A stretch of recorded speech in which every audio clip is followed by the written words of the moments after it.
চুল, পালক, আঁশ এগুলো কেন তৈরি হয়েছে? আমাদের শরীরকে বাইরের আঘাত থেকে বাঁচায় যেমন চামড়া বা ত্বক, সেই চামড়া বা ত্বককে আবার বাঁচাতে হবে তো, সেই চামড়া বা ত্বককে বাঁচানোর জন্যই লোম, চুল, পালক, আঁশ এগুলো তৈরি হয়েছে। বোঝা গেল ব্যাপারটা? চামড়া বা ত্বক যেমন আমাদের শরীরের চামড়া বা ত্বকের নিচে যে জিনিসগুলো আছে, মাংসপেশি, শিরা, ধমনী, নার্ভ, তাই না, বা স্নায়ু, হাড়, এগুলোকে যেমন বাইরের আঘাত থেকে কে বাঁচাচ্ছে? চামড়া বাঁচাচ্ছে, এটা তোমরা আগেই পড়েছো।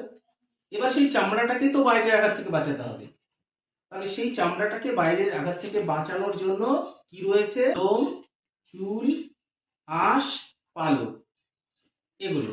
লোম মানুষের ক্ষেত্রে বা অন্যান্য পশুদের ক্ষেত্রে চুল, তাই না?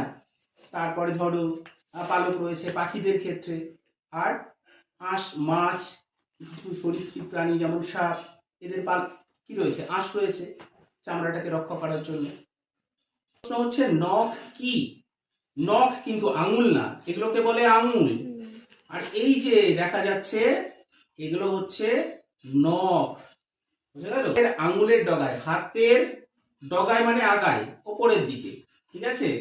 আবার পায়ের যে আঙুলের আগাটা আছে, তো এক ধরনের অংশ দেখা যায়, সেগুলোকে আমরা বলে থাকি নখ। আঙুলের যে ডগার অংশটা আছে, আঙুলের যে সামনের অংশগুলো আছে, বাইরের আঘাত থেকে রক্ষা করে এই নখ। বুঝা গেল? রক্তপ্লতা মানে রক্তের মধ্যে একটা বিশেষ উপাদান থাকে হিমোগ্লোবিন। বুঝা গেল? সেই হিমোগ্লোবিনের পরিমাণ যখন কমে যায় সেইটাকেই বলে হয় রক্তপ্লতা।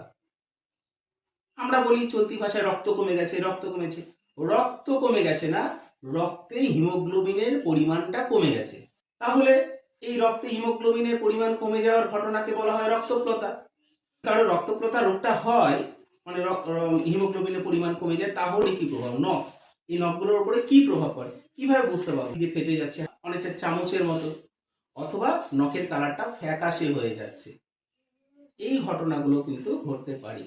এবং সেগুলো দেখে আমরা তখন বুঝতে পারবো যে আমাদের রক্তপ্লতা হয়েছে, অর্থাৎ রক্তে হিমোগ্লোবিনের পরিমাণটা